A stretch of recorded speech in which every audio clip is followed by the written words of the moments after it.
Welcome to episode 27 of the Wilderness Podcast. Today's March 16th, 2017. I am Dilz, and over there we got Deagin. Hey guys, how's it going? How's it going with you? Pretty good. Nothing really eventful in my personal life. Cool. Yeah, just kind of regular days, just go to school, play RuneScape type of a thing. Oh yeah. RuneScape related though, I've actually been playing a lot. I've been in like fletching in class and stuff. I'll be in a lecture and I'll like sit in the back. I'll just as I'm taking notes, I'll just be fletching on my laptop because. Anyone say anything yet? You meet any scapers? Oh, I make sure no one knows what I'm doing. I sit in the very back corner, laptop like turned away from everyone, and because I always take my notes by hand. I hate like taking them on my computer or my laptop, and so I don't know. I was just like fletching while I was doing that, and I was sorry, just reminded me. When I was in college, I was playing World of Warcraft on my laptop, and I was sitting like just in the middle of the room, I guess. And I feel like a tap on my shoulder, and I look back, and there's like three guys, and they're just like, "For the Horde, yeah!" And I was just like, "Oh my god, man!" Just like close my laptop. Okay, I'm gonna leave. when I was in programming, there was some kid who came in, and he like came in with holding a monitor, and he sat down. I'm like, "What the fuck?" So I went and sat behind him. And I told the story before, but he was playing some fucking game. Like he had two he had his laptop screen, and then he had his monitor that he brought in. And he was playing some random ass game. I don't know what it was, but like halfway through the lecture, the professor comes up and just starts yelling at him. Oh, okay. Sorry, I didn't realize this was in class. Oh yeah, it was in class, and the professor's just like, "What are you doing? Like, why are you here? You like." Did he have a headset on and everything? No, but there were kids that did that. There were kids 100% like playing Counter-Strike or WoW or so many kids playing League of Legends in class. I played League of Legends in class once. And I've never, I played Pokemon Showdown with a buddy during, presentation. That was it. Just, sure. Not an actual game. It was like, oh, do your turn. Okay, this is part of, what we're being marked on, so write that down. And then we'd, kind of do our turns. But I never like to play games in class. I've been doing RuneScape, but, that's an exception just because, I have no one to chill with in my program. And, I don't know. Plus, you can just do something. You don't have to look at it for another 30 seconds. And it just makes class a lot easier. It's just every minute I just, double left click, type in a number to fletch, and then just continue taking notes. It'd be funny if he's teaching a lesson, all you hear is.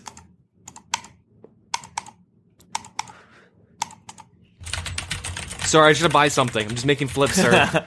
Yeah, just start buying shit, and you have the Grand Exchange or something. Yeah, but yeah, I've been doing a lot of fletching. I was at 85 fletching when I started, and I'm 1K experience from 95 now. Damn, you going for 99? Well, right now I'm gonna make 10 mil. I don't want to sell any of my shit, but I'm gonna boss and stuff and try and make 10 mil so I can buy everything. Because what I do is I was doing it in bulks of 10,000. I would cut 10,000 magic longbows and string them.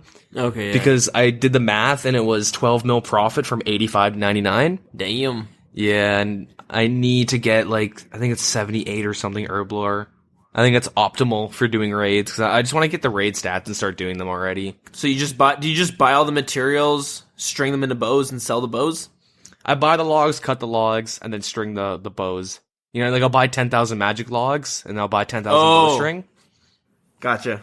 And I'll do that and then sell it. Cut with an axe. Yeah, and you make some decent profit every time. I need to I have it written down. It's 28.3 mil. I mean 28.3 K more bows I have to make.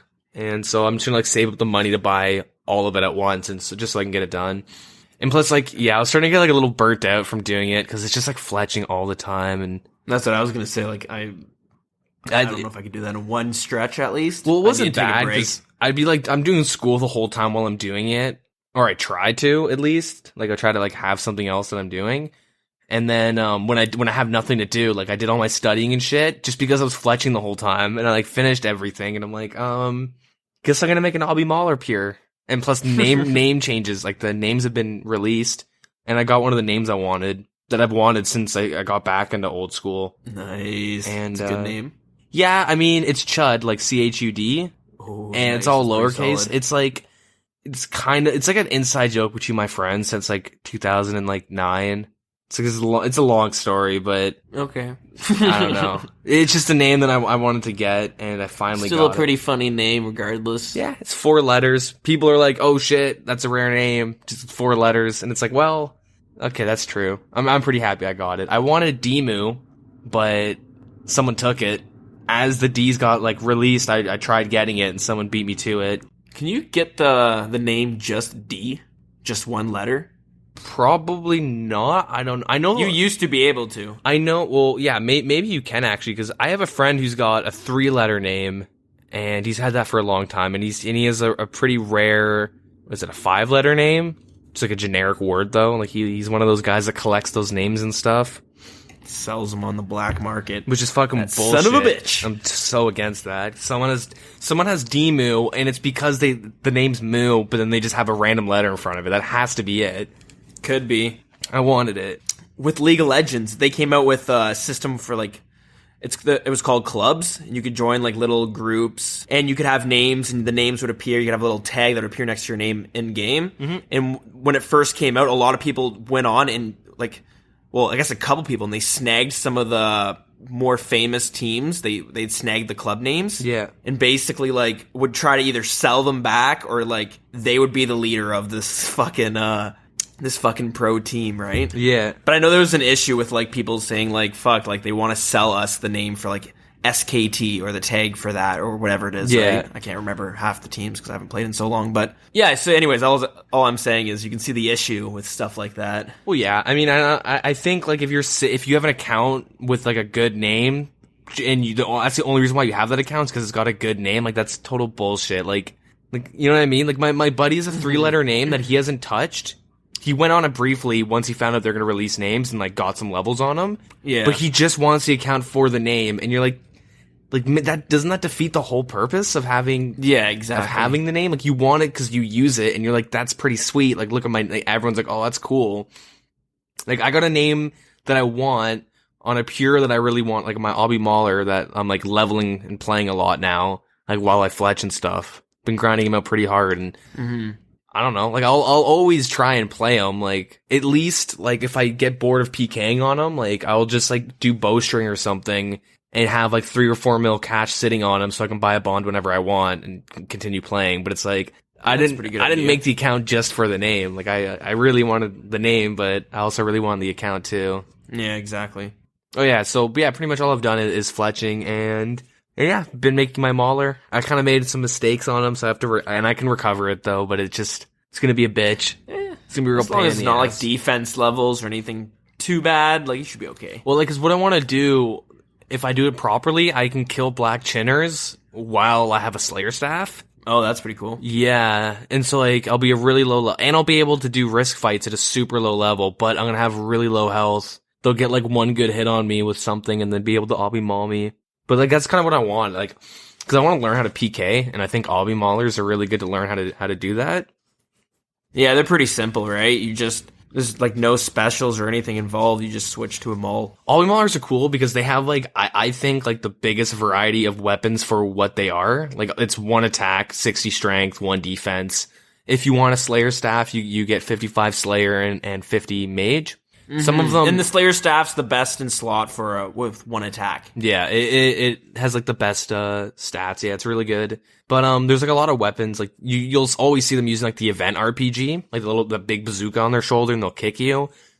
Because like, yeah, because that's the fastest. I think it attacks as fast as a magic short bow. It's short bows. It attacks as fast as like darts or knives. Like it attacks like every like 2 ticks or something. Whatever. It's got the same speed as the knives or darts, whatever one's magic short bow on rapid.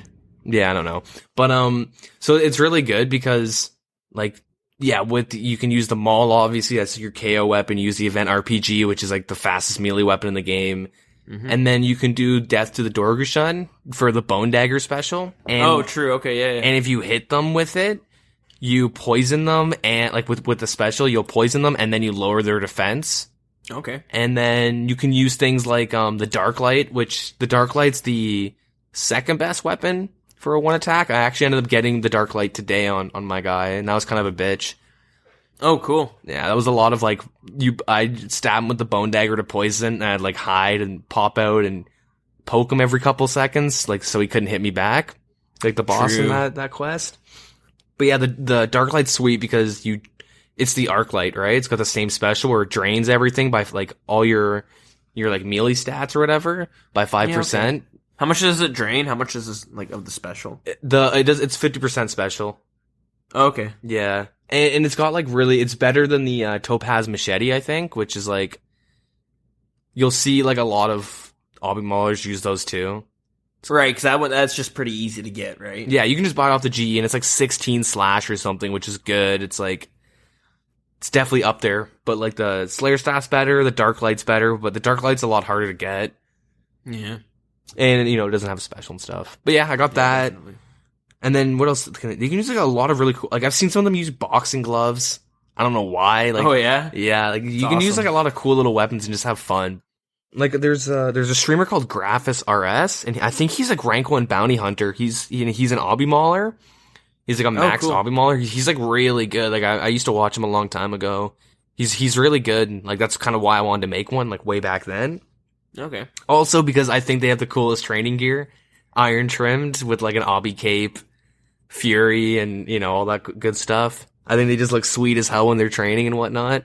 I'm training one as well, but I'm just doing it because it's kind of easy, and I imagine it's going to be kind of cheaper compared to like, let's say, a pure ranged account. Yeah, well, like with Obby Maulers, there's a lot of people that they'll make an account free to play, like train it on monks till 60 strength, and then they just that's what I'm doing. Then they just start fighting. They'll just start having little they're called like throwaway accounts. Yeah, okay. Like baby maulers and stuff, like they're pretty popular, and like a lot of them will get 40 range and throw poison darts at you or something. And because getting range isn't really good for them for what I don't know exactly what reason. Like you want to use their range levels to cannon Slayer, but I don't really know. I haven't like fully finished my guide. I'm not 100% knowledgeable with Obby Maulers and stuff. I still like I finished planning everything out on my account, and yeah, now I just have to grind out everything, and it's kind of a bitch. But yeah, they're good to learn. You have to learn how to one-tick switch from your RPG to your Obby Maul. Oh yeah, and that's just gonna stack the hits, right? Yeah,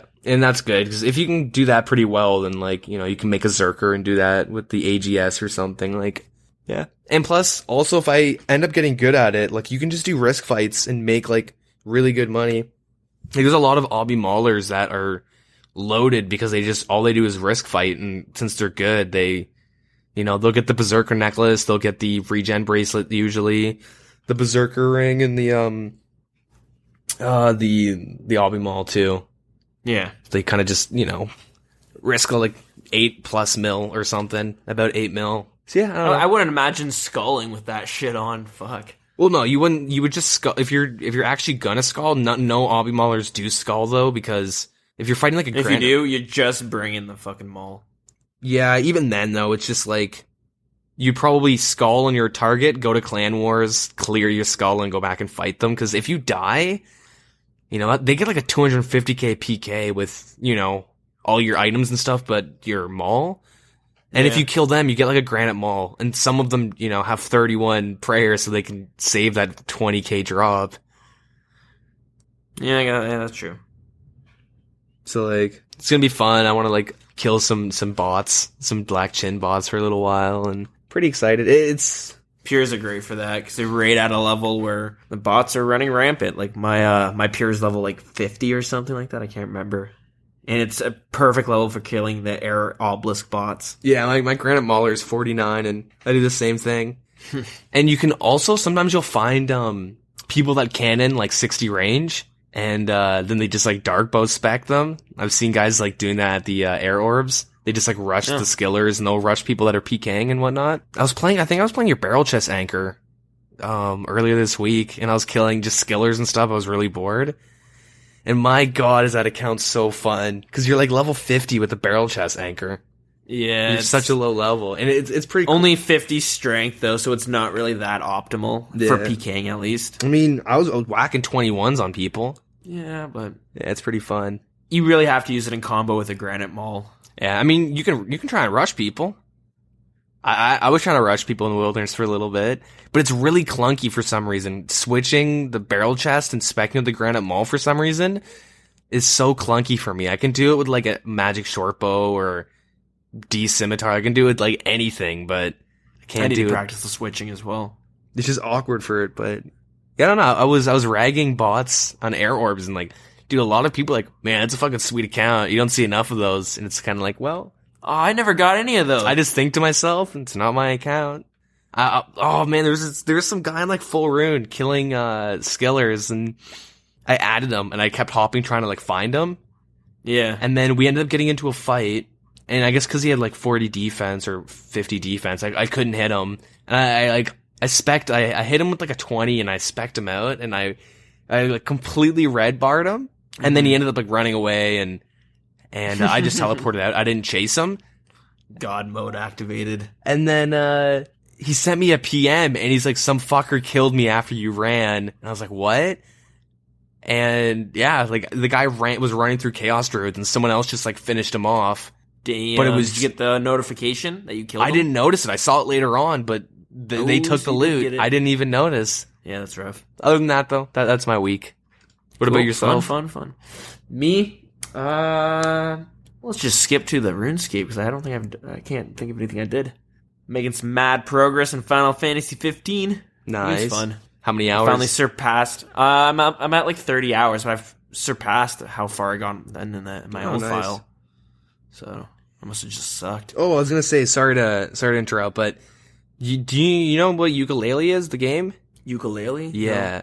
So Never heard of it. It's made by the same people that did Banjo and Banjo-Kazooie and all that stuff, and Donkey Kong 64, GoldenEye, Perfect Dark, like the Rare Games people. Okay. They made Ukulele, which is like pretty much the new like Banjo series. And it's coming out in about a month. It comes out like April 11th, I think. And you can pre-order it. And so I went and pre-ordered it, and you get like a little, it's called like a toy box. Okay. And it's like a separate game, but you go in and you can kind of like test all the mechanics for the game. Like you can swim and get like all the feathers. Like it's the same thing as Banjo, right? With all the collectibles and stuff. And so I went around the whole game and I got all the collectibles, and it's like, oh, talk to this dude. So I went and talked to the guy, and then he's like, oh wow, congratulations, you beat the toy box, and I'm gonna let you in a little secret. And then it like shows you where like a secret button is and hidden. So I went and like found the button, and then you had to go find like another thing. Like you kind of go through all these loopholes, and it's like, go to the pirate ship, and like it tells you to do something in the game, and you'll get like a little lucky, like a little prize. So so now you gotta wait for the game to come out? Yeah, but it's kind of cool. They had like their own like kind of like a beta world, but like it's really cool because if you beat it, they give you clues for like a little secret. So it kind of makes me really excited. I mean, I'd check it out if you liked Banjo and stuff. Like I haven't played one of those like, I don't know, cartoony games, arcadey games. How would you describe it? Yeah, it's like a just arcadey puzzle game. Yeah, I haven't played one of those in a while, so definitely check it out. But yeah, anyways, moving on, like what I did for RuneScape, I was just grinding money, right? So, and I'm just doing Slayer to get that money, and then I'm doing every clue that I get, I'm just kind of doing them as I get them. So I've been doing a bunch of hard clues, and I got an elite clue, and fucking, you probably already know what I'm going to say, because I was like fucking snapped. So I was doing this elite clue, and I had to make a mithril two-hander, which takes 64 smithing. It's not that bad. And I was at like 55, I think. So I was like, oh, I'm just gonna, I'm gonna level it or whatever. So it's like, I could get like 50k experience an hour, 40k experience an hour maybe. Yeah. I got to 60 and I was just kind of like, you know what? Maybe I'll just boost to 64. Actually, I got to 59, sorry. Then I'll just get +5 boost from stews and get 64 that way. And then I'll just make it so I don't have to level any longer. To get the boost, you can get this +5 boost. And there's a bunch of stats it gives it to as well. But you have to get it from, I think it's the Evil Dave side quest for Recipe for Disaster. Yep. Okay, so that unlocks the Hellcats area. Yep. And there's hell rats down there. You can use your cat or kitten to kill the rats, and they'll give you these spices. And once you get 3 of a certain color, you can use it, and it has a chance of boosting. It has a chance of either taking away or giving you a boost from, so it's, you know what I mean? So anywhere from -5 to giving you a +5. Yeah. You can get any stat in between there. So if you haven't actually done that, getting the spices is a pain in the ass, especially if you have a kitten. It has like a 5%, it feels like a 5% chance of the cat actually getting the rat. Yep. And then there's a 1 in 4 chance for you to get the color that you need, right? Mm-hmm. So it's kind of a pain in the ass. But luckily, if you have you need at least a cat, you can't use a kitten. So yeah, you can't use a kitten for this method, but they have these behemoth rats and they're behind these curtains and you can use your cat and it'll go in and it'll fight the behemoth rat. You basically just sit there and watch it and you heal it every time you're afraid. Every time you want it, whenever you want to heal it, right? Mm-hmm. So luckily I had a Hellcat. So I went down there and I was like, okay, I'm going to kill this behemoth rat. It'll automatically give you the color of the spice that you need. It'll tell you the spice. There's a few of the rats and it'll tell you what spice it's going to drop. So it's a really easy way to farm the same spice over and over again. So I fucking do that. I put the cat in there and I'm watching The Office. And it's really AFK. Like they barely hit each other. And when they do, it's like a 1 and then it's like 10 zeros and then it's another 1. You know what I mean? Like it just takes forever. So I was watching The Office and a funny scene happened and I was like really watching it. And I just like look over and there's no combat going on or anything. I'm just like, what's going on? It's like your cat died. And I was just like, fuck. Oh, God. So I just got kind of pissed so I went and got a kitten and I thought my kitten would actually be able to fight it. And that's how I found out it wouldn't. It like won't ever hit it. It took me like 5 minutes and it'll hit like once, but the fucking rat will just regain its health. Yeah. So anyways, the kitten doesn't work. So you have to use the rats. Anyways, when you kill 10 rats, you'll get like a little notification saying, congratulations, you killed 10 rats. And that takes a kind of a long time to do. I fucking got the notification for killing 50 rats. You serious? And I still didn't get enough of the spices to get the boost. And all the spices that I got for the boost, try to boost myself, I never got the level that I needed, right? Mm-hmm. After 3 hours, your kitten will turn into a cat as long as you're, petting it or interacting with it. And luckily, killing rats is interacting with it and feeding it. So I was doing that and it turned into a cat. So I was doing it for like fucking 3 hours. Oh God, I don't even know how this one happened. I go kill the behemoth rats. I kill one and then I'm killing the second one. And then I just remember looking over and it's like red barred. And I'm like, no. And I try to feed it and I just couldn't do it and it died. I don't even know what distracted me though, but like, yeah, it fucking died again. See, now you know, I mean, it wasn't that bad for me when I did rat catchers, but I wanted to kill myself. Mainly because getting 64 smithing isn't that fucking hard to do in the first place. No, you could have got that in like an hour, just doing darts or something. Easily. I spent like 5 hours doing it. Honestly, after the first cat dying, I would have been like, all right, I am never using this cat again. I don't care. I'm just going to level everything up. Don't need boosts. I'm good. Well, the problem is though, is I need to get the boosts for construction when I'm building some of the pieces. So I was like, I wanted a cat. I needed a cat, right? So I also ended up with my cat dying. I was like, okay, fuck, I'm going to level up my smithing one more level. That should help me. Because a bunch of the times I was getting a +4 boost. Mm-hmm. Eventually I did get it, but it took me so fucking long. Like, I'm not even kidding, like 6 hours. And then the elite clue obviously gives you like 90k. Like, it gave me nothing. Mm-hmm. It gave me worse than the hard clues did. So yeah, that was a little frustrating. And back on the Slayer grind. Nice. Till I get some money so I can fucking build up my house a bit. But man, that was so frustrating. I almost quit like 13 times. Yeah, it's fucking awful. No one ever wants to do that shit. Because the problem was, after like a certain point, I was like, well, I pretty much have to boost now because... Yeah, it's sunken cost fallacy. Yeah, exactly. If I go back and just start leveling, you know what I mean? Like, fuck. Yeah. Hey, the spice is a gamble, but... I've already wasted 2 hours. It can't be that long. And 3 hours goes by and you're like, oh, well, I finished it. Yep. Yeah. So I think we all learned something that day. Yeah. Don't fucking watch The Office when you're playing RuneScape. Man, one thing I found out this week, sorry if I'm cutting you off, but... No, that was it. One thing I've learned, because I also got 76 agility for the Zulrah shortcut, and I got 85 magic just for Zulrah whenever I want to do it. Oh, nice. which I'll probably do it now because I need 10 mil, so I'll probably just farm Zara for a week. But actually, a guy that joined our Discord and stuff, he just got back in RS after like 2 years. Oh yeah, and I convinced him to go do Zara, and he did his first Zara kill in 2 years and got a friggin' Onyx draw. Oh damn. Oh yeah, I saw him post that. Yeah. Which fucking. Oh man, I'm at like 250 kills with nothing good. Yeah, I mean, I think he has like probably the same amount as you, but he, quit for 2 years and came back. Was like, oh, I guess I'll warm up to RS by farming Prophet Snake, but yeah. Still. But yeah, I found out, so I was doing agility elking method. I did that for pretty much all weekend. I don't know how you could do that. This is how I found out. This is how I enjoy your it. brains out. This is how I ended up enjoying it, because I'm a really competitive person in general. Okay. So I don't know how this is correlated, but it definitely is. What I did, because I do Sears Village, and I have the Kandarian Hard Diaries done, so I can teleport to the Sears Bank.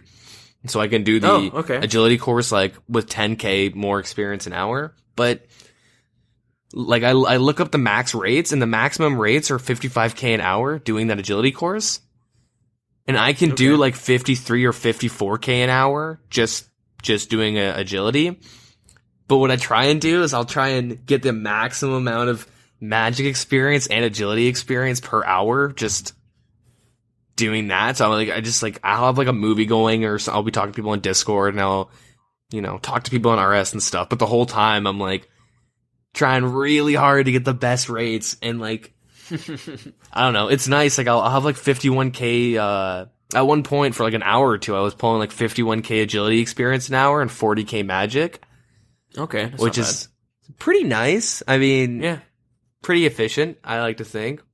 The reason I don't do it is because, I do the exact opposite. I find myself, like, not properly doing either of the skills. Like, each one of them is cutting each other off and shit. I'm, like, getting 10k experience in both. And I'm like, fuck this. This is retarded. Well, yeah, when I first was doing it, I was getting really bad rates.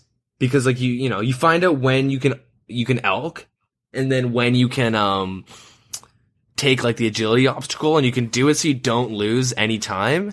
Once you figure it out, like, okay, I have to elk here, I gotta be quicker, elking up as I finish this one and all this stuff. And like, I'd finish the course, I'd elk, and then cancel the animation with the teleport, then immediately once I'm done teleporting, elk again and run and restart the course. Like, just like trying to like squeeze out as much as possible.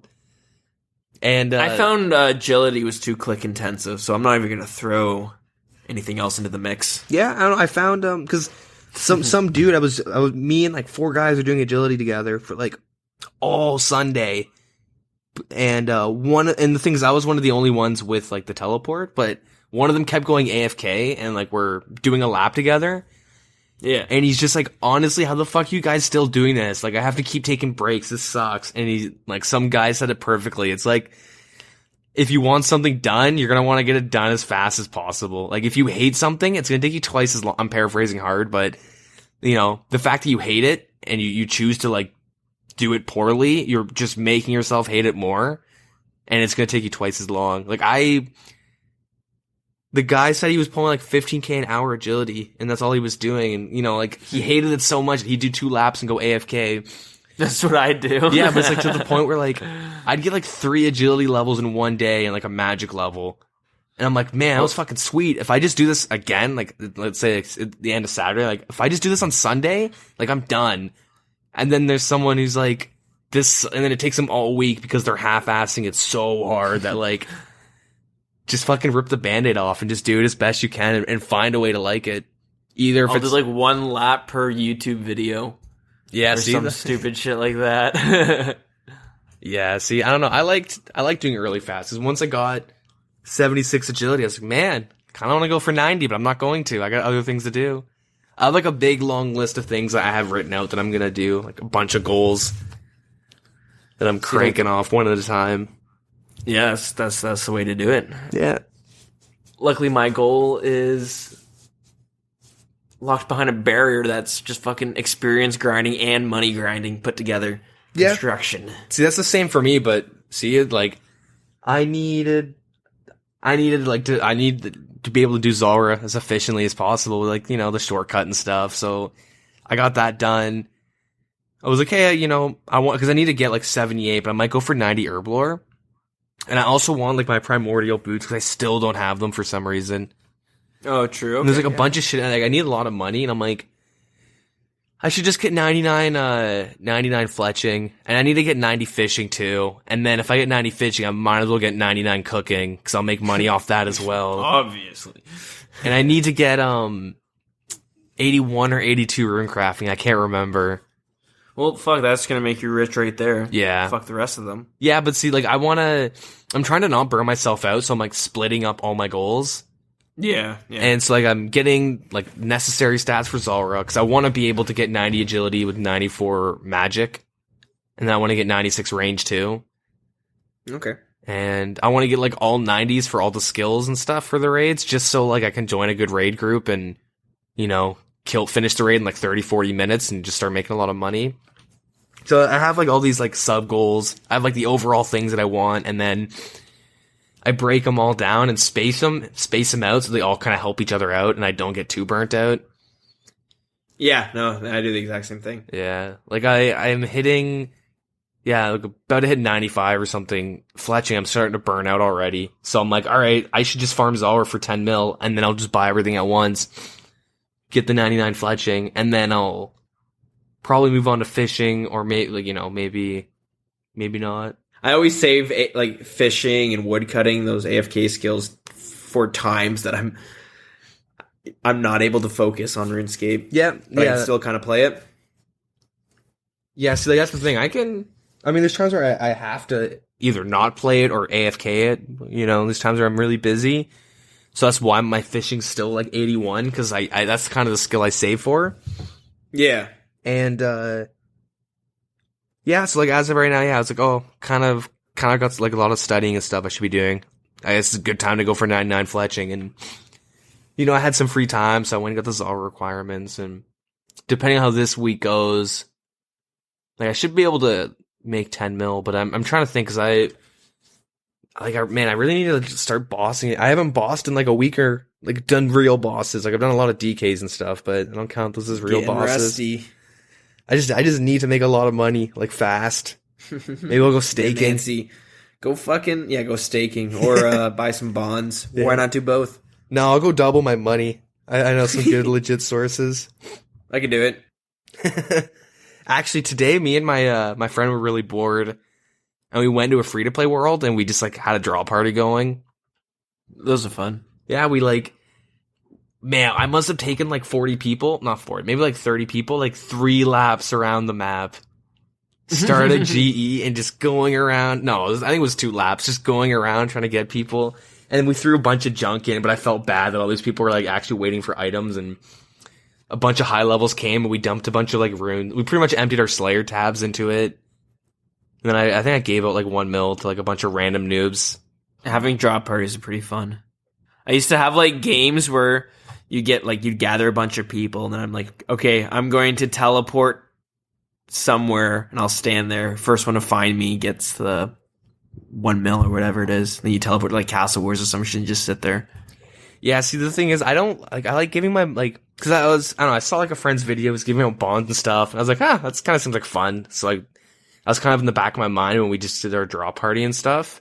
I mean, we were kind of doing it, we were trolling around pretty hard, like we were fucking with people pretty hard, but I don't know. It's just kind of nice. You see like some like level 60 guy in like full Sarah gear or something, and you like peep his stats, like, oh shit, this guy like plays free to play like a lot. Like this guy actually puts a lot of time in.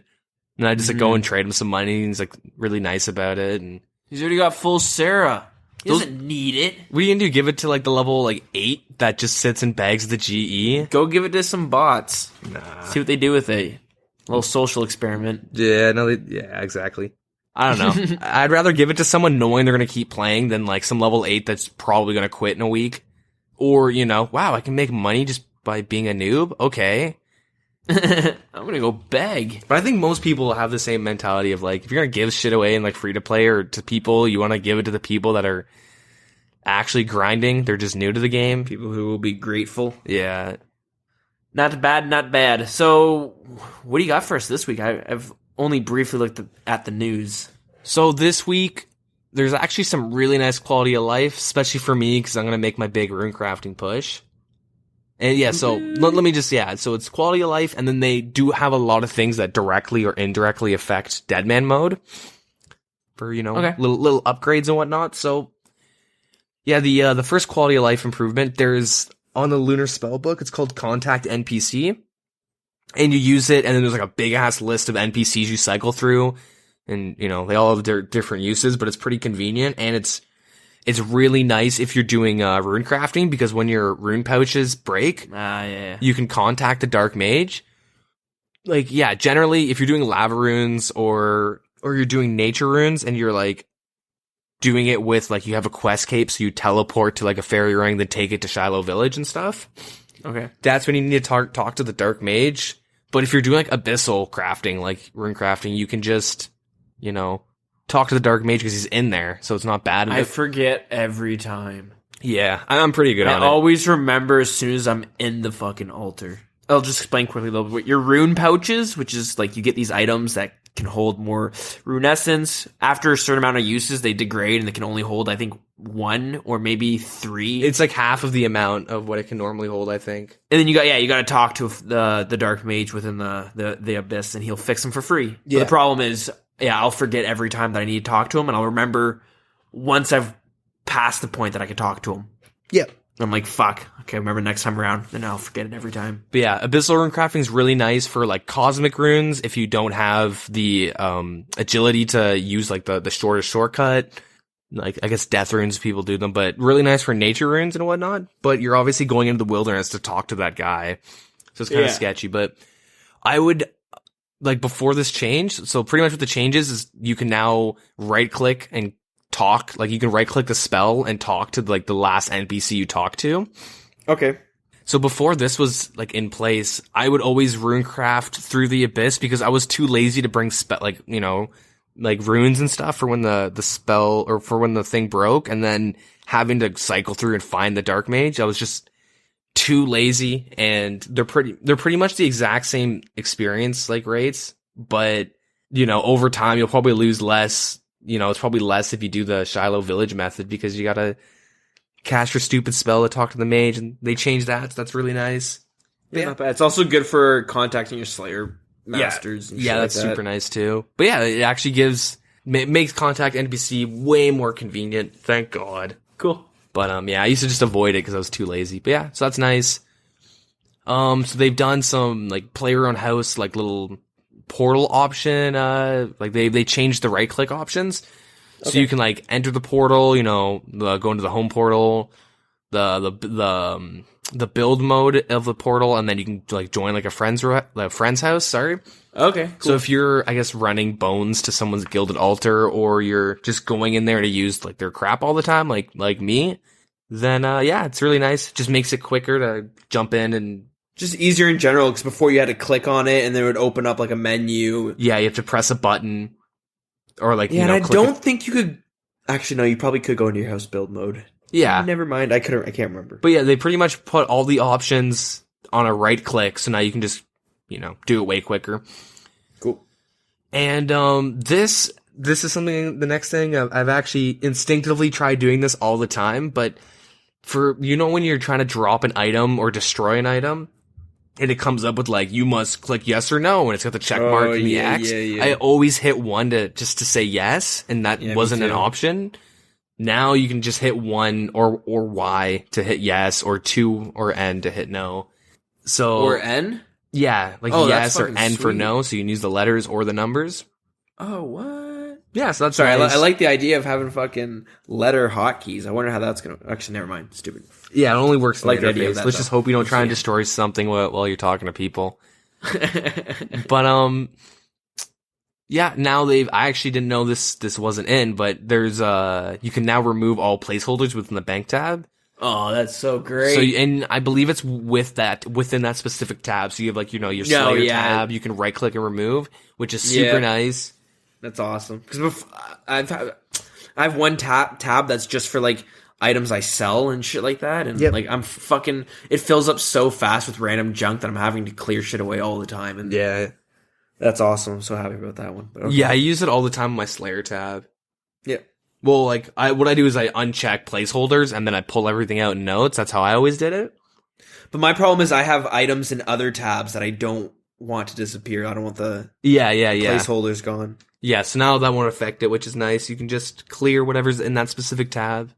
So now you can re-enter the waterfall dungeon without the Glariel's amulet if you've completed the quest. I These are don't fucking bangers they're knocking out here. I don't know. I don't like that. I'm that's never gonna be an issue. Like, I don't think I'll ever be going back to the waterfall dungeon on my main, but fuck, I could have used that a lot of times in the past. Yeah, I mean, it just took up one inventory slot. The only thing, it was annoying if you forgot it, but if you, like, you're more likely to forget your 2 goddamn ropes. I always forgot the 2 goddamn ropes. I never forgot the amulet, but now with Dead Man mode, Oh, see, now you have a whole slot. That's a whole brew you can be holding. Like, that's huge. not just that. If you die, you don't need to go back and get one. Yeah. So yeah, I don't. Yeah, whatever. Fuck, I don't give a shit. Yeah, I don't know. I'm gonna be honest. I don't really like that, but Who cares? it's never gonna affect me. Cause I'm never going back there to actually grind. I'll probably do it on an alternate or Dead Man mode, just to get the quest done. So that doesn't really affect me. But yeah, whatever. There's now a right-click travel option on the Ghost Captain and Port. Was it Phasmades? I don't even know how you say that. Phasmades. Phasmades. Fucking stupid. I've never name. said that word out loud. That's Me neither. I'm looking at it right now. Phasmatys. Phasmades. Maybe you have to say it like British and it'll sound better. Yeah, probably. Yeah, so now you can quickly travel to that Dragon Tooth Island with that handy right-click option. It's pretty nice. You can also give him 500 Ecto tokens, and you'll never have to give him an Ecto token again to travel to the island. You can give him like a one-time fee of 500. Okay. What's Dragon Tooth Island? I See, that's a good question. Remember what that is? That's a good question because I've probably been there for like a quest or something. I have no idea. And I mean, my first time going to the Port Phasmades, I got like 80 Ecto tokens, and I still have like 20 of them. I'm thinking about it. I don't think it's worth it to pay the 500 Ecto token fee to go to the island. Because one, I have no idea what it is. I don't know what use it is. What use it has. Yeah, sorry. I just looked it up right now. It's nothing. What can you do there? Nothing. No, I'm just kidding. You use it in the Ghost Ahoy quest. Yep. It plays a key role in the quest, being that you can find a book on that island for the quest. Okay. You can cut some evergreen trees using the woodcutting skill, which you need level 1 for, and you can also recover buckets of sap from it. Yeah. Wait, so is that the only use of it? And they tossed in an elite clue scroll there as well. So, Okay. no, there's really nothing. So that furthers unless there's like something secret that you get for unlocking this place, maybe. Ooh, maybe there's some secrets on there because Like, I'm thinking the wiki can miss shit, right? I'm just going off the wiki here. Well, I'm thinking Dragon Tooth Island must be a part of Fossil Island. It must have something to do with that. I don't know. This update came out a while ago, didn't it? It came out with Ghost Ahoy. But I mean, like with the Fossil Island, they're making think of it like dig site. You just kind of use it for quests and the odd clue. And the Fossil Island, they said that they're expanding something to do with dig site. I want to say either they made an offhand comment that they'd like to, or that they're actually going to.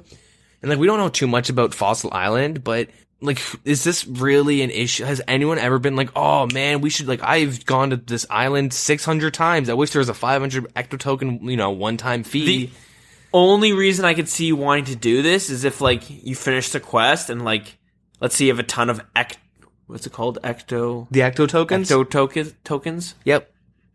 And so let's say you had a huge surplus of it, you could just be like, okay, eventually I'll get a clue to come here and I'll probably forget to bring the fucking Ecto token, so I'll just dump it here so I never have to worry about fucking running back and forth between the bank, which is But getting Ecto tokens is a bitch. I mean, it's prayer experience, right? That's where you get the buckets of slime, the pots of bones, and you you go up and down like that thing, and you know what I'm talking about? Yeah, no, yeah. I've only done it a few times. I haven't done it. Yeah, like I got Recently, 80. I got 80 ecto tokens the first time I was there, and I did like all the related quests pretty much when I got there, the Ghost Ahoy and all that crap. And I still have like 25 just sitting in my bank. I'm not going to throw because I might need them for something like this. But the fact that it's 500 ecto tokens, which is like a lot, and who has ever traveled to this place 501 times? You know, to the point where they actually got something out of it. It's just a convenience sake, but it makes me think that they're prepared for people to be going to this place a lot. So they're kind of releasing all this stuff now for it. Yeah, that's a good point. Because usually if it's a big issue, you'll see it on Reddit. You'll see people complaining. People talk about it in game. I probably would have complained about it by now because I like to nitpick stupid things. But like, I don't know. You might be right. Yeah, I'm calling it right now. We should save the date. March 16th, Deagin's calling for Dragon Tooth Island to be involved with Fossil Island. Anyways, moving on from that. Something's going to happen on that island, but yeah. There better be, or else I'm going to be pissed. So, starting on the Monday of March 20th, they will do the Deadman Mode Invitational.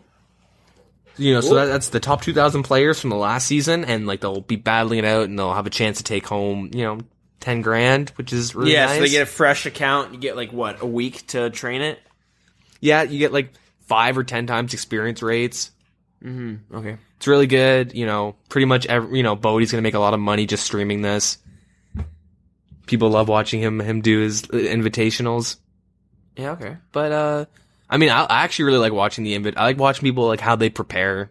The people that like try and win. It's really cool.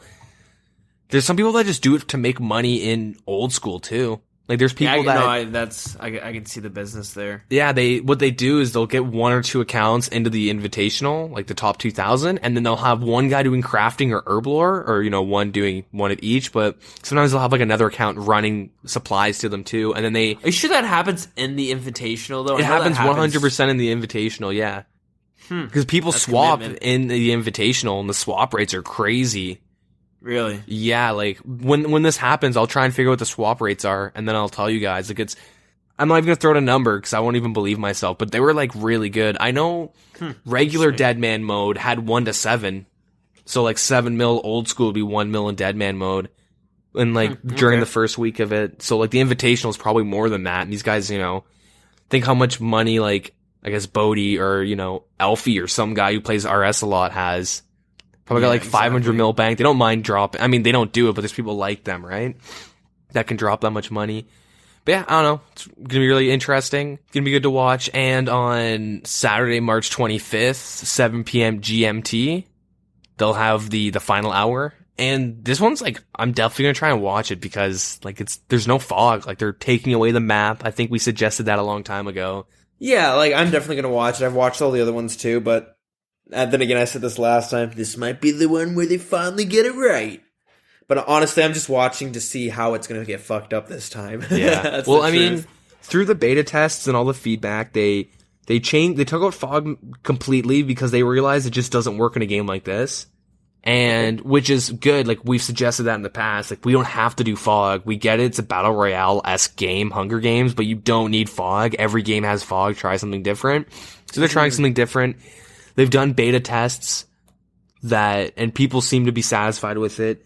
And we also suggested, like, get better UI, which they now have. Like, they're pretty much telling you where to go, and you're in a bad zone. You're in a good zone. Like, they're making it really easy for people to not die to the map. Like, they're making it really easy to corral people. And, like, it's gotten to the point now, if you die from, you know, this new fog mechanic, this map disappearing, it's your fault because they're very clear on how it works now.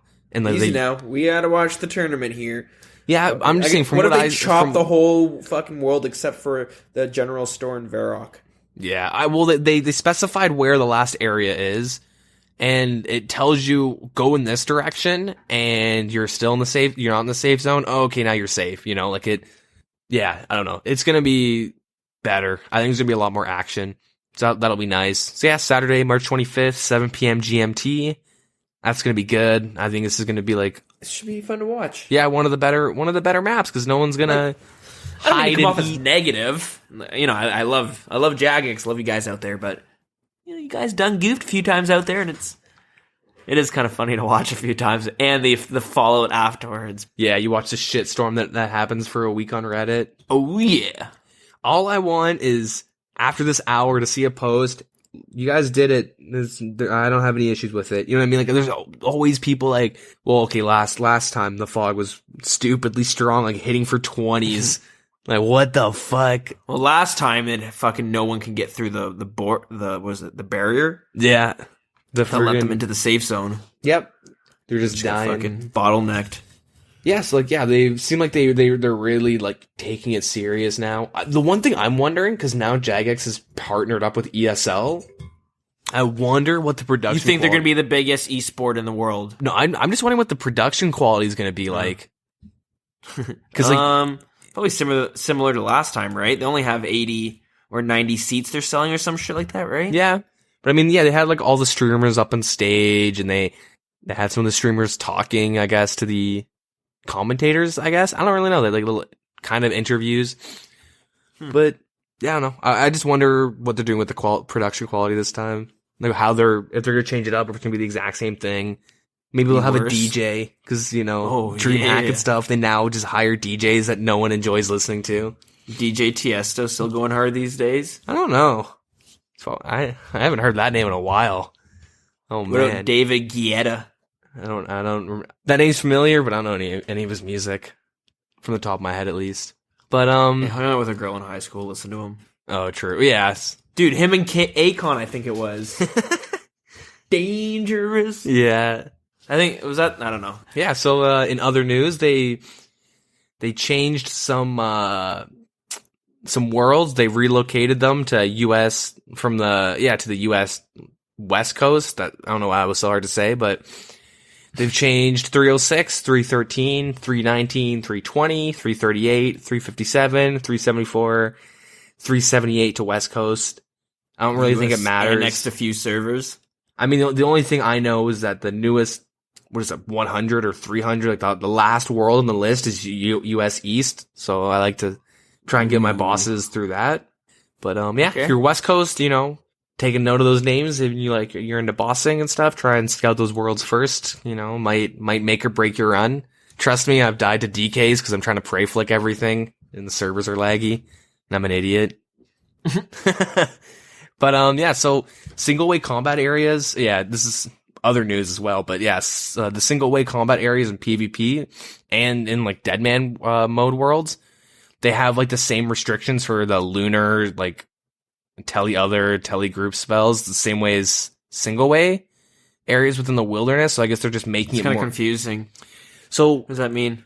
So when you're in a single way world within like the wilderness, like lunar spells like tele other and tele group would work. Either you can only hit, like you couldn't like tele a bunch of people away at once, I guess, in a multi-combat. I don't know. I never really try and tele other people around in PvP.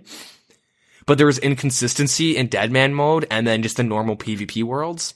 Oh, okay, so they just work the same. Yeah, way. they Okay, just still confusing, but yeah. fuck it. They've just I'm made sure- tele other and tele group more consistent. I guess to stop cheesing of some sort.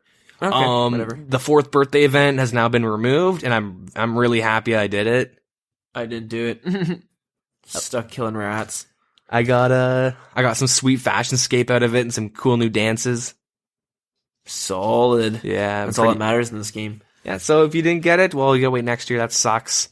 Oh boy. But they've changed the bounty hunter teleport, so now you can only teleport once per target. Okay. Which there was a thread on the Reddit, the subreddit, and someone was gave like a really good explanation of why this is bad, and but also why it's good. Like apparently, I never thought about this. Kind of balanced. I never thought about this, but listen to how genius this is. So what people would do, they would get like, say level 30s or something. They'd have 2 level 30s. They'd put one of them would go to the air orb place and they'd give them a bunch of brews and a safe teleport, like a way to teleport out. And they'd keep them there. And then the guy would go on his main account or whatever. Or like, you know what I mean? Like they have, yeah. like one throwaway account or like one alt account, like one slave, and then one like say your main account, and they would try both and the make same it. levels though. Yeah, within the same. Okay, so bounty hunter he's on the brackets. other level 30. Well, like I'm just using 30 as an example, but you Yeah, can but go with let's just keep going with that example then. Yeah, but apparently this isn't common. But listen how smart this is. So what some people found out. Like, let's say me and you, we set it up so we're both, we're each other's targets. All right, so now you quickly run to the air altar, and now I'm going to use my bounty hunter spell to teleport to you. Like, and then I would do my air orbing stuff, like, at the obelisk. I'd charge it up as fast as I could, use my glory back to Edgeville, bank, and redo it. And these guys were getting over 60k magic experience an hour and making so much gold.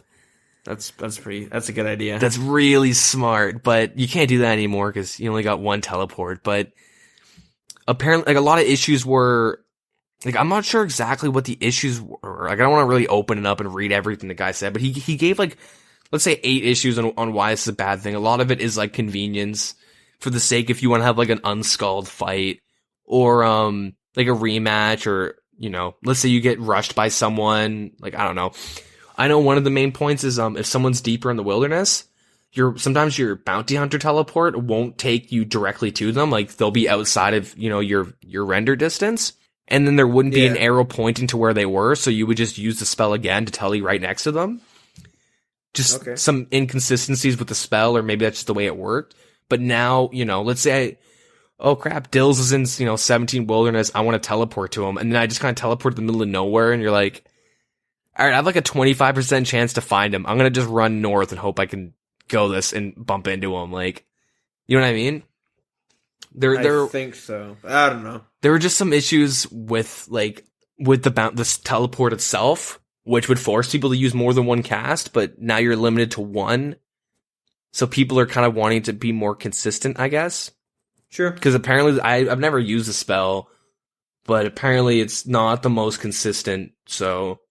Because it doesn't, like, teleport you right under the person. It puts you in a general area. But yeah, anyways. So, they've changed the Warriors Guild doors to have an anti-spam function. So, you'll see this all the time in Deadman mode and stuff like that. And, like, Deep Wilderness. There's a thing called PID. And it's, like, I don't know what the acronym stands for, but it's pretty much when you log into a world, like player ID or some shit. Yeah, I don't really know. But let's say you log into a world, and you know how that world has, like, you know, it can hold 2,000 people. So let's say 2,000 people were to log into a world. Each person would get like a specific slot. You know, one being like the best PID, and then 2,000 being the worst. So so when you log into like a world, you get randomly assigned a number, and this kind of gives you like priority over someone else. It's just like the way like combat works, you know, if you and someone hit each other at the same time and that guy dies or you die, it's because of like PID. Someone had the better PID. Yeah. And so what people were doing in Deadman mode, and like teams do this all the time and whatnot, but they'll spam like a door opening and closing a door. And if you have PID, no one can walk through it. So if I had like the best PID in the game, I could sit there and spam a door and no one can walk through it. Or open it or close it, they're kind of just stuck there. And in Deadman mode, this is how like a lot of teams were killing people in the Warriors Guild. You know, they'd all gang up on them. There'd be like, 4 or 5 guys ganging up on someone. And then there'd be some dude spamming the door hoping he's got PID over the guy. Or finding out if he does by attacking him and whatnot. And so they've taken that out of the Warriors Guild because that was a really big issue. It made a lot of solo players not wanting to ever get their defenders because they're just going to die. Mm-hmm. So they've changed that. So I'm assuming the doors will open when, and then you walk through it automatically, kind of how some doors kind of work in the game. But yeah, we'll have to see. Yeah, so that's a nice little change. This next update, the bird's nest now make a sound when they drop from a tree. I don't think anyone plays with the sound on, so. Yeah, but let's say you're like still gonna miss it. Let's say you're doing schoolwork or you're studying, you just turn your sound effects on.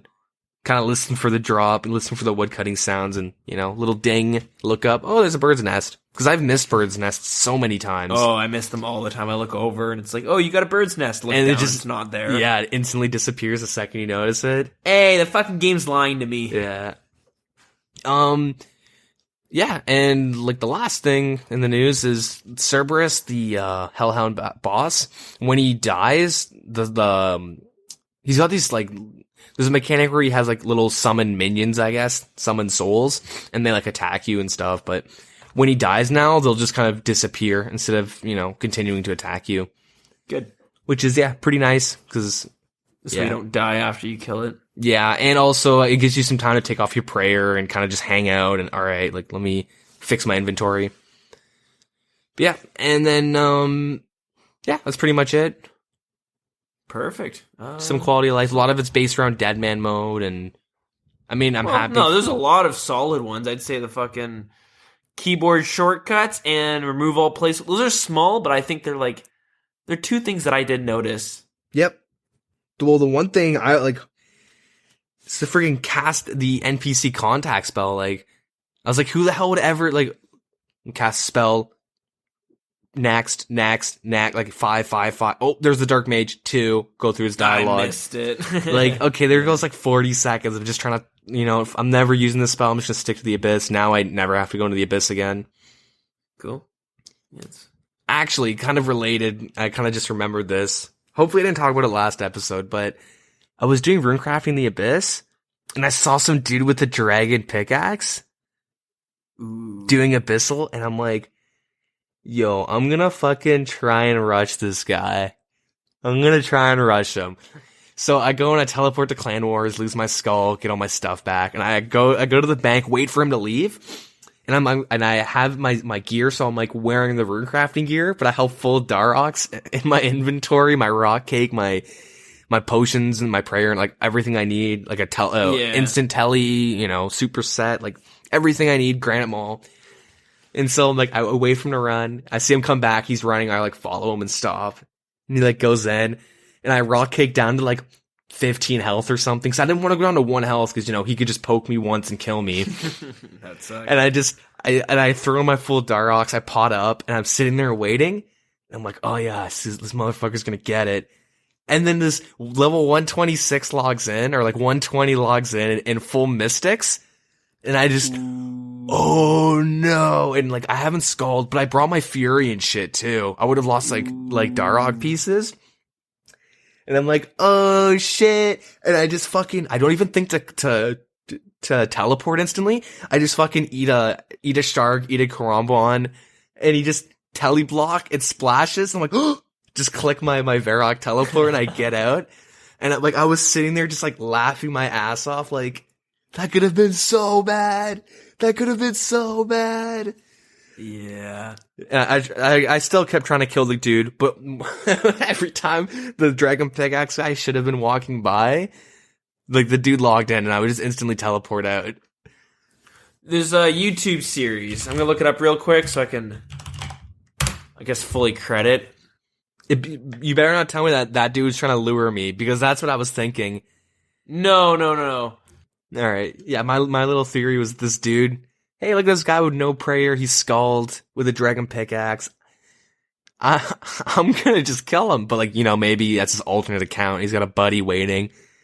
And he, tries to, get someone to kill him and get some free kills. Some lures, but almost backfired. Oh. There's a series on YouTube called Human Bomb Adventures. Okay. It's by a YouTuber named SparkMac. Okay. And basically the idea of the video, or I guess the series, got a bunch of them out, and they're pretty entertaining. I've seen a few of them. He goes like deep wilderness PKing in full Deherox, but he like sits with like 1 health. They're like 20-minute long videos, so he's killing a bunch of people. But they're funny because you'll see him hit like an 80, and the person just freaks out and starts running away. And then he'll like get another hit. But there are times where like he'll hit like like a 70, and the person's on like auto retaliate, and it hits the dude, the Deherox PKer hits him like a 5 and kills him because he's sitting so low, right? Yeah. And it's funny because the guy's just on auto retaliate, you can tell, because I've seen full Deherox. There's this guy who posts his YouTube videos on Reddit. Maybe that's why I haven't seen it, because the only YouTube videos of like RS I watch are a friend, and then the ones posted on the subreddit. But okay. The guy named C Engineer who posts his videos, and like he's got like a lot of really entertaining ones. And he's a pretty new YouTuber. You guys should like check him out. It's like the letter C Engineer. He has like a series where you tell him, do this, and he'll like do it. Like one of them was do a Darok risk fight and then give the loot to a looter. Yeah. And he like kills the dude for full Daroks and just trades it to some like level 3 bot. And the guy just takes it and it's like, thanks, and just like walks away. Interesting. But he's got like he was doing stuff like that too. I'm gonna post the video in our Discord, so if you're in it, you'll be able to see it. All right, But I'll definitely check it out. It sounds pretty cool. Yeah, it's a fun video. But yeah, got a little distracted there. I know there's a little bit more because this is something I did look and I want to talk about. Talking about what? So yeah, we're not actually done because there's more to it. You must have missed this, but I actually read this part over because this has me fucking pumped. I hope it passes. So, this is going to the poles. Brimstone and the Inferno is what it's called. It's an area that's going to be attached to Zaya. It's just a little subsection. Yeah, like on the northwest side it looks. Deep within a dormant volcano found on the western side of Zaya, a race once created from the Tazar has prospered. Born from the core of the Inferno, the Caliph? Probably Khalith. I like Caliph. The Caliph craft their own form as molten rock cools. Knowing fucking Jagic, it's like Kale Life. Yeah, Khalith. Yeah, some weird shit. Within the... I almost call it Caliph. Within the Caliph village of Brimstone, you'll get a glimpse into the lives of the unnatural race of living rock. So with that, they're going to be bringing... Sorry. They're going to be bringing a new NPC to thieve. You'll need 90 thieving. And you'll get pretty much what you expect. Gems and Tokel. The experience from them is going to be lower than the Arando Knights, but it's going to provide greater profit per hour. So, cool. See, this is what I'm thinking though. How does the rogue's outfit work with this? Like, would you be getting double gems? Because it gives you a chance to get double the amount that you pickpocket, right? That's how it works. Have you been using the rogue outfit? No, I'm probably gonna get it this week, I think. Yeah, I haven't used it either. So maybe go test it out on something that gives items, like the farmer. Well, that's the thing. Like, Master Farmer, because it only works on pickpocketing, right? The Master Farmer gives you can get, like, double seeds from him. But will you get 2 of the same seed, or will you just get, like, another roll on the seed chart? Yeah, like Iron Men, what they do for Renars and Snapdragons and stuff, they'll pickpocket Master Farmers with the full Rogues gear, and, like, that's, like, a really good way to get Renar seeds every hour. Like, but what I'm trying to say is, will you get 2 Renars with full Rogues, or will you get 1 Renar and then a chance of another, like another? I believe another you seed. get 2. Like, you just double. Like, you have a chance to get double of what you got. Okay. So like, if you're getting gems, I'm sure it'll work the same way then. See, that's weird. I don't know. Well, we'll have to see. I'm not too sure. Test it out though. Mm-hmm. See for sure. But they're also going to be bringing in a new fishing area. Yeah, new fishing spot where you can fish infernal eels. You can fish it from the lava streams, and you'll need 80 fishing. You also need an oily rod and ice gloves. It's kind of cool. I like that they're bringing in the ice gloves. As the infernal eels are pulled from the lava, they are cooled by your ice gloves and hardened. They can be cracked open using a hammer to free up inventory space, and they'll provide a slim chance of receiving an onyx bolt tip, lava scale, or maybe even some tokel. Fishing infernal seals would provide roughly 35,000 fishing experience an hour. It's nothing too special, I don't think. It's pretty unique. I want to see how much monkfish are per hour, because it's like right now monkfish are my go-to for fishing. That's what I was going to say. You'd want to probably compare it to that. But just looking at this, it looks like you'll be making money. Yeah. You're not really going to be coming here for experience. It seems like this, like all the skilling that you're going to be doing in here is going to be more focused on the money per hour than it is an experience. If it's going to be, in the same zone as thieving. Okay, so supposedly monkfish are about 32 experience per hour. 270 monkfish per about. This is from a post a couple years ago, but yeah, 270 monkfish per hour at 80 fishing. So it's the same experience rates. I guess it's a little bit more, but it's not guaranteed money. Yeah, well, the question is with the brimstone fishing, you'll need 80 fishing. It says you get 35 experience per hour. If it's going to be the 35k experience coming from level 80 fishing. Yeah, that's what I'm thinking. That's what I'm thinking, yeah. I don't know. But that's kind of cool. Yeah, I just want to make sure, because like, yeah, between 30 to 40k experience. So yeah, like 32 per hour, like 80, I guess. That's I mean, I guess they've kind of taken into account how much monkfish are, because there are like a lot of people that just monkfish to like 99 because it's good money and the experience is okay. Like, I think lobsters might be better experience, and barbarian fishing definitely is, but obviously no money's involved. So I think monkfish are right in the middle between profit and experience when you're comparing sharks and fishing lobsters. Gonna give you guys a little insider tip. If this passes and barbarian fishing becomes a thing, like, watch monkfish go up in price. I'm calling it, because there's people like us that monkfish because it's AFKable, it's decent experience and money. But like, now I'm gonna go to brimstone fishing for sure, because like getting a chance to get the onyx bull tips, lava scales. I guess are nice. It depends. Will you get something every time? Like, you know what I mean? Or is it a good chance of you getting nothing? See, I think you'll probably always get Tokal. That's what I'm thinking. And maybe it's one bolt tip, maybe it's 15. Like, you never know. Like, even still, they're pricey, right? What are they sitting at? 1.5k. Oh, sorry, they're sitting at 8.5k each. Oh shit! So, yeah, they're pretty penny. Yeah, like 100k for 15ish. But yeah, or 100ish k. But see, like, especially with brimstone being new, everyone wants to try it out, and like, I mean, this is gonna just kind of drop the prices of like the lava scales and the onyx bolt tips, which is nice because all the lava dragon bots, because that's actually a pretty big issue. If you go there, you'll see all the bots. Lava dragon bots? No, there's none, because you could just kill them. That's such great money. Well, that's the thing. They'd probably log before you notice them, or like, not notice them, but it's not like you're hopping around trying to find them. And you're probably worried about people killing you. So you see a white dot, and you're like, and then the person logs, like, oh, thank God. Yeah, but if you're a PKer, yeah, it's a multi-zone, right?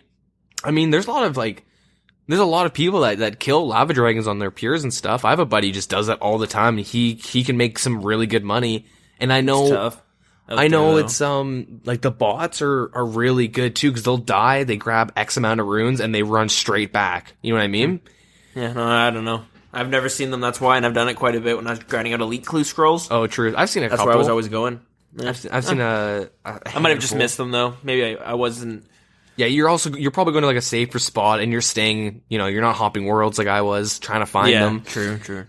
You're not hunting for them so you don't bump into them. But, yeah. I mean, I like this, because if it does pass, it gives a good alternative for monkfish, and then also it kind of hurts the lava dragon bots. Yeah, I'm calling it, though. Monkfish are going to go up in price. That being said, that shit's lame to what's coming up next. The Khalith monsters and armors. You'll also find yourself surrounded by attackable Khalith. Found all throughout the village, the Khalith are weak to elemental water spells. They can be killed for a chance at some interesting new gear. Khalith armor. Khalith armor is a rare drop from various Khalith citizens. Each piece requires level 60 defense to equip and offers some interesting offensive stats and effects. So there's a helmet, plate body, and plate legs. What's interesting is the helmet, plate body, and plate legs all give melee strength. Mm-hmm. They each give 3. Oh no, the helmet and the plate give 3, and the legs give 1. Thinking about it, the legs are going to be like my new go-to until I get some tassies. Not even kidding. No, but like, tasses are the only legs that give melee strength. Exactly. Well, not anymore. Well, yeah. I don't know. We'll see if it passes. But yeah. Anyways, that being said, when the full Khalith armor set is equipped, obsidian weaponry is given a 10% boost in melee accuracy and melee strength. I think that's fucking sick. I like that. So, want to hear me nitpick this? Okay, let's go. I think this armor, besides the legs, because that's actually a really good point with the melee strength, and like I never thought about it, like that's going to be what you use before tassets. Yeah.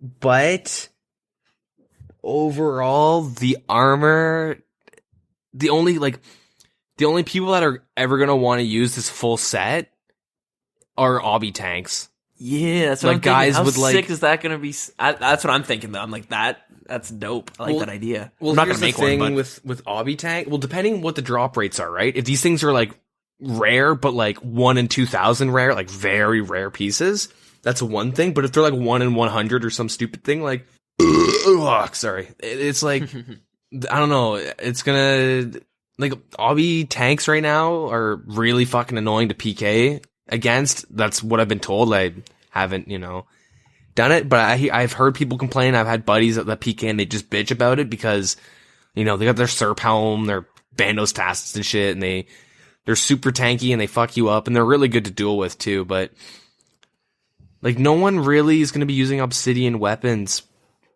with this gear to like train in. No, not to train, but to PK. You're going to see some obby peers going around. But like, that's the thing. If it's a cheap alternative, let's say each piece is like 300k. The legs would probably be like 800. The legs are going to be the most expensive piece probably. But like, I don't know. It gives obby tanks and makes them even better. That's the thing. That's like, they're already really strong right now, and they're going to just be even better. And that's, the only obby tanks I see, and they usually stop getting defense at 45. They're basically like a. Well, I see some wearing I see Tassets. I've seen them wearing Tassets and Serp like helmets, and though I've seen some of them using the DFS, because like a lot of these obby tanks do stake as well because they're really fun and unique, I guess, to stake with. But I don't know. I think this is just making them better. I don't think it's gonna pass. I mean, I hope it does. I really do. I mean, honestly, if they just took out the obsidian weaponry, I like if they took out the obsidian weaponry bonus, I think it would pass. But I think as of right now, it's not gonna pass because the pure community is gonna be really against it, and then like.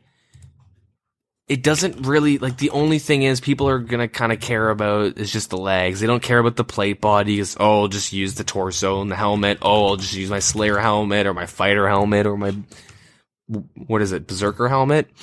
Yeah. And, I don't know. I don't know if Here's the thing, though. The only thing that makes the plate legs good is that it gives one strength, because nothing else gives any strength except for the Tassets, is what I'm trying to say. But like the plate body and the helmet are both going to be replaced with a Zerker and a torso as soon as you can, because they're both better. So they'd be kind of obsolete. You'll never see those two. But this way, if you have the full boost, it gives it kind of a purpose. You'll see people actually rocking it. You might actually see people going fashion scapey a little bit. Who knows? Maybe you're going to see people going full obby with a fucking that's what I'm saying. Obby shield and a fucking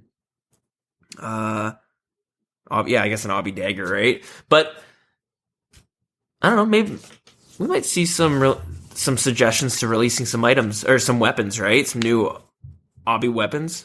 Obby dagger. You see, I would prefer like some new weapons or something. Like I find like okay, it would be cool for some like obsidian armor besides the shield and stuff, like and the cape, because all there is weapons, cape, and all that jazz, but. Yeah, like, okay, the plate legs are useful, the other two pieces aren't, but... Who cares? Just take it. I think most people, like, I find the obsidian weaponry, it's like, why is that there? You might find purposes for it, you know what I mean? Who knows, maybe when you're comboing that with the Berserker necklace, which is the obsidian necklace, which basically, I think, gives you another 10%. It helps to, like, such a niche amount of people that everyone hates. What I'm trying to say, it might actually be pretty good to use if you got a full set going. It might look cool too. I don't know. It seems cool. It's nothing. I don't think it'll stay too expensive because I imagine they're gonna be kind of easy to kill, right? Yeah, I think the legs will always be the best piece, but oh yeah, they will for sure. Yeah, I don't know. I'd like to see them kind of play with it, even like. Make it like 75 defense and up some of the defensive stats. Like make it on par with like. I like with the 60 defense because then this way it's like you're not worried about it being too strong. You know what I mean? Well, like as of right now, I think the plate body is pretty much half the stats of a Bandos chest plate. Okay. And most people go from fighter torso to Bandos chest plate just in general. Like if you're PVMing. Oh yeah.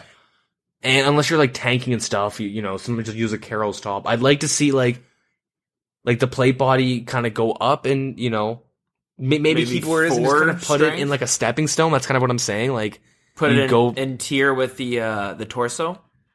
Kind of, yeah. Make it like a tankier alternative, or like just like maybe raise I guess the defensive stats, like kind of like put it in between. So like, Yeah. you want to do a boss, but you don't have enough for a Bando's like chest plate or Carol's. Make it like a little bit worse than theirs, and kind of like, you know, stick it in the middle. Give it like a nice stepping stone for people. Same thing with the helmet, and then the plate legs. I mean, you're still going to be worried about the Obby Pures using it though. You know what I mean? If you take away the boost, if you up those the defense, raw stats. Yeah, I mean, like like they just kind of have to take away the weaponry bonus. That's the only issue. I mean, that's just kind of what I'm saying. But think of it, at least, yeah. Well, I don't know, like, but they probably won't. But I mean, like, if they were to take it out, which I think they should like kind of upgrade the pieces as like a poor man's Bandos. But yeah, I don't know, maybe it's kind of just my thoughts on it. I'll go the opposite. You know, I think they should leave the weaponry accuracy strength thing, and maybe, I don't know. I think I'd be pretty happy if they just release it as it is, to be honest. All right, but yeah, we'll move on because there's still a little bit more. And the big thing coming with all this is the Inferno, which is basically just like the fight caves, but it's going to be obviously a lot harder. And your last encounter will be against Tizcal Zuck. I don't even know why I tried. Zuck, that's what it's going to be called. Yeah. So the Caliph insists that the outsiders must prove their strength before taking on the challenge of the Inferno. You must make a one-time sacrifice of a fire cape in order to convince the Caliph you are worthy. The Inferno will put you up. So yeah. And if you succeed in kill Zuck, you will get the Inferno cape. It's the stats are a lot greater than the fire cape. The stats are basically doubled. Actually, sorry, the strength's just doubled. The melee stats are increased a lot more. You mean the defensive? Oh, the offensive stats are... Yeah, the melee offensive stats have increased a lot more. They went from 1s to 4s. Not magic and range, though. And then the defense went from 11 to 12. And then what are the strength bonuses? There. It's 8, so it doubled from 4. Okay, yeah. So it's pretty much the imbued version of a fire cape. Yeah, but what's interesting is... So the fire cape gives you +2 prayer. This one says it doesn't give you any prayer. It's probably not a big deal, but just interesting to note. I don't know if that's they missed that, like it was a miscite from them, but they don't really have a design. Like Mod Ghost has been playing around with a few. I know he's got some backlash from the community from a few of his designs, but if everything does pass, you know, they're open for suggestions and feedback on any of their designs to get the right decision, because they really want us to be happy with it. Hopefully. That's what they say. So, yeah, again, this is all being polled, so if you want to see this, vote for it. These are just ideas. We might not even see the Infernal Cape at all, or the, Brimstone, I guess the area is called. We might not even see, or any of the Obsidian armors, right? It might all just get scrapped. It's just the idea. And if we like it. So, yeah, that's it for that. And it's getting a little late though. So, and almost that's it for the show. So if you guys have feedback on, on this, on what do you guys think on the Obsidian armor and stuff like that? Yeah, please let us know. I'm interested in people's thoughts on it. Especially the armors. Like me and Deagin were debating a bit on our opinions of it. So yeah, let us know if you agree or disagree. Yeah, like I'm wondering how people are reacting to the fire or the Infernal Cape. Because I don't know if it's definitely a lot better than the fire cape. But yeah, I don't know. It's good to hear everyone's thoughts on it. That one I'm not too sure. I could see people saying it's way too strong, but at the same time, I don't know. I think I'd be happy with it. It's hard to say. Who knows? Yeah. What do you got going on for next week? This week coming up. Yeah, I guess so. I don't think I have too much to worry about with school. I might be wrong, though. I might be forgetting. But I'm going to be working on my Obby Mauler. I got to get Horror from the Deep done, and that's going to be really hard because I can't use magic. Yeah, and you have one prayer, right? Yeah. Yeah, that's going to be tough. So I tough. got to get 27 health and figure that out. But, maybe get 99 fletching. I don't really know. I might actually just calm down on the RS because I've like pretty much always had my main account open, like just like school, and then I get home from school and it's just like I might want to just take a step away, but I kind of don't at the same time. Obviously, I slow it down when I notice myself going too hard because I'll get burnt out. So I'll, like, instead of playing 2 accounts constantly, I'll just play one and watch Netflix. Yeah, like I really do want to get the Slayer done. People say it takes them about 2 weeks to get the Slayer completed. Yeah, that seems tough. That's gonna be a bitch. Yeah, it might take me a little bit longer just because of me having to stay, under 40 combat, so I can't use Vanica. Okay, so that's gonna suck. But yeah, I don't know. Just probably a little bit of a slower week for me. Kill. Yeah, what about yourself? I'm going to wing it. We'll see what happens. I'll let you know. Probably nothing. Yeah. Whatever way the wind goes. Exactly. All right. So, thanks for listening. Listen next week for episode, what are we at? 28, I think, right? Yeah. Yeah, I think so. Look at us. Alrighty. Bye-bye. Have a good one. To stay up to date with show news, RuneScape news, or just shitpost and hang out, you can find us on Twitter at TheWildernessRS. You can feel free to join our Facebook group at facebook.com/TheWildernessPodcast. We also have a YouTube channel set up, so feel free to check us out by just searching the name of the show on YouTube. You'll also see it over at Twitter and on Facebook as well. We also have an email set up, so if you want to get in contact, have some questions, or something you want to hear discussed, a story you want to tell us, or just some feedback, you can email us at thewilderness.podcast@gmail.com. And we also have a Discord set up. And if you feel like you want to join and maybe hang out and play with some other scapers, just let us know. Send us a message and get in contact, and we'll get you in there. Thanks again for listening. We can't appreciate it enough. Have a good night.